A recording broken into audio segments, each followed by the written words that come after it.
Rectify your character before to be member of parliament. Notify it clearly in the matter of politics. Leader and leadership are not same way, but both things are in different way. Elect an honest leader for the nation and the country. It will be fruitful all for the nation and the country.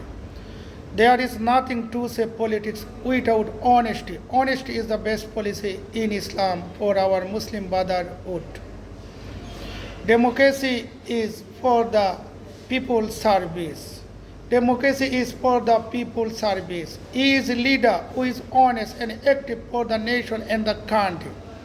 Nowadays, the people are being persecuted to dishonest leader. We have to avoid them, not to give nomination for the election. Work on the humanity, all for the nation and the country, and do the people's service.